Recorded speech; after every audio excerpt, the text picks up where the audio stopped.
New Hampshire, Bernie Sanders won. 71,759 votes. High. Yes. Pete Buttigieg was second with 68,141 votes. You don't have a high for him? Okay. And Amy Klobuchar, she got 55,164 votes and shocked the world, apparently. She shocked the world. People were shocked. Shocked me. Did it shock you, Smiz? Yes. I wasn't shocked. Especially because the big reason, apparently, why so many people voted for her was because of this amazing debate performance she had on Friday. It was good, though. I watched the whole debate. It was solid. I watched the whole debate, Okay. and every time it went to her, I was like, why are you wasting valuable airtime? See, I think you're biased. I don't know why. And I think you're not seeing, and this is a problem. I think people watch these things with emotion. You have your candidate. You have the person you like. So all the other people are noise to you or they're annoying or whatever. I'm looking at it from a different perch. No, I was even fine with Tom Steyer at that point. Yeah, he was pretty solid too. Right. That's what I'm trying to say. I thought it was the best debate so far. I thought everyone kind of showed up. It was lively. People were strong in their opinions. I think Amy Klobuchar doesn't scare people. I think Elizabeth Warren scares people. She's very, I'm cutting everything. I'm breaking up the bank. She's doing the same thing that Bernie's doing. She's so folksy that Amy Klobuchar is your aunt if you're middle America white. She scares me. Well, you're not normal, Smiz. I don't think you're not middle America white people. Because I want to win. I was thinking today, and I don't know if anyone agrees with me, that there's some shenanigans going on. Because remember my Party of Lincoln strategy? I was wondering if the Republicans are deploying the same thing, because none of this makes any logical sense. You don't think so? That they're not just crossing party lines, but they're coming into open primaries and mucking things up. All right. We'll know everything March 3rd.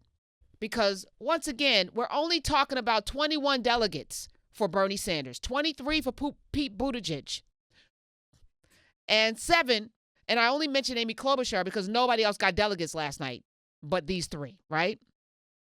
You need 1,990 delegates to win the Democratic nomination.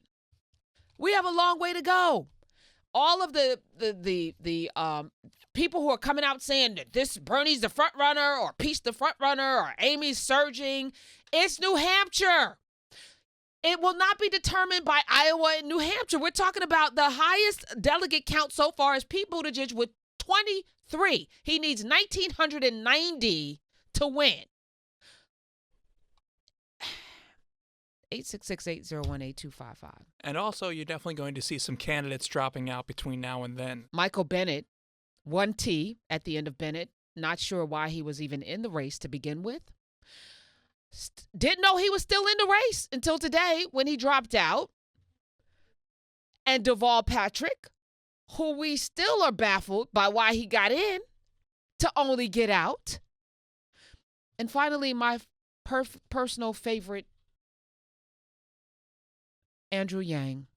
We have touched and improved millions of lives and moved this country we love so much in the right direction. And while there is great work left to be done, I am the math guy, and it is clear tonight from the numbers that we are not going to win this race. I am not someone who wants to accept donations and support in a race that we will not win. And so tonight, I am announcing I am suspending my campaign for president. We love you, Andrew! All right, I love you too.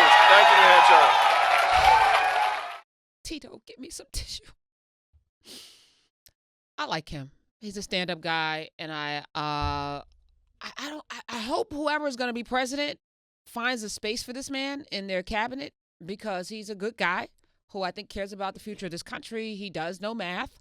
And we need someone that is level-headed, that knows math. And I'm not saying that, I don't know what kind of president he would have made. I wish he had run for something else because I like his energy. The people around him. I was going to be out in Crenshaw March 1st ahead of Super Tuesday to host an event with him, but he's out now, so I won't be going to Crenshaw. But I appreciate the invite. And he came here and sat with us and didn't leave and answered every question. And that speaks volumes about a person who really wants to get our vote.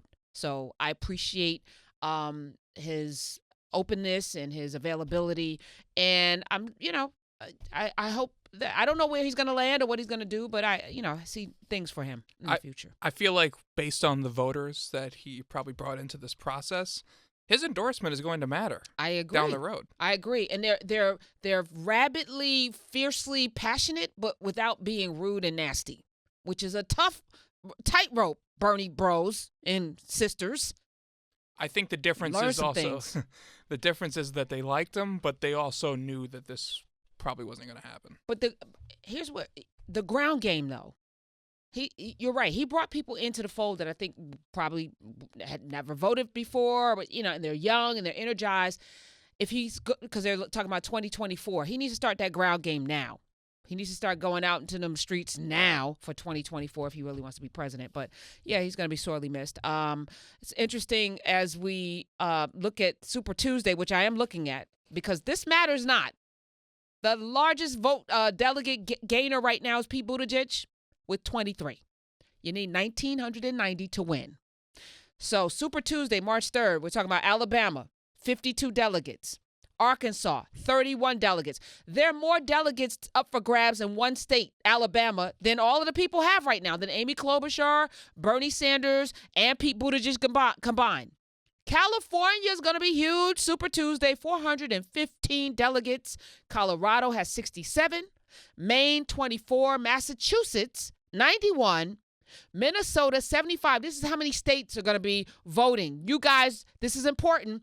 North Carolina, 110 delegates. Oklahoma, 37. Tennessee, 64. Texas, 228.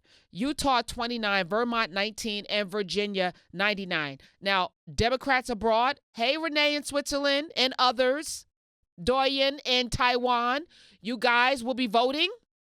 And the guy that called up from Toronto yesterday, I'm not sure how many delegates you have, but Super Tuesday is going to be really super. And I think several people are putting all of their money into Super Tuesday. Super Tuesday is when we'll know if Bloomberg is a serious candidate. We'll know that on Super Tuesday. We'll know if Bernie's real. Because right now we got two white states, him and Pete Buttigieg. Two states that are like 99% white, 90, 91%, 95, whatever, in the 90s. This election is going to be won by colored folk, people from the global majority. And we haven't gone to a global majority state. The first one's going to be South Carolina, but Nevada's coming up next. So this is where we are right now. This is early. There's a lot of punditry because the 24 news cycle demands oxygen. I say we give them none. They're talking out of their asses. They don't really know anything. And for the Bernie supporters, again, this is important. There needs to be a coalition of unity. I loved Elizabeth Warren's speech last night because she was so elegant and also pragmatic.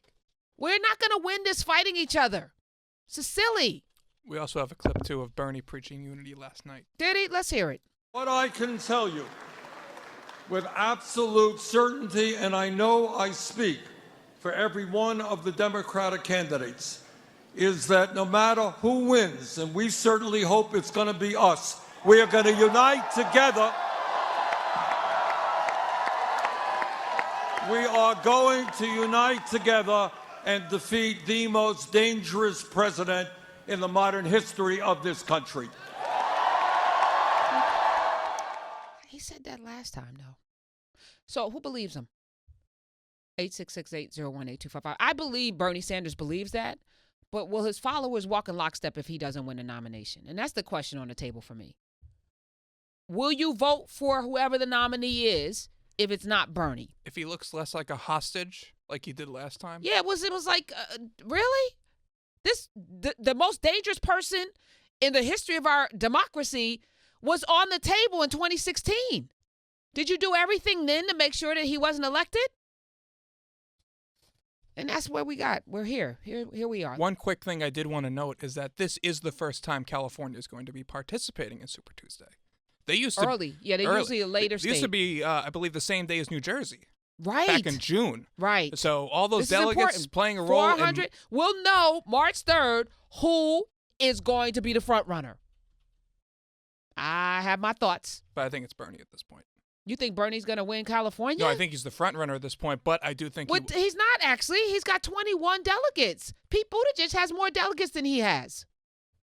It's math. You don't have to like the system, but this is the system. It's math, Smiz. He does not have the most delegates. Yes, he has the most popular vote, but so did Hillary Clinton. And look at what we have. A dictator. Let's go to Rochelle. Okay. Yeah.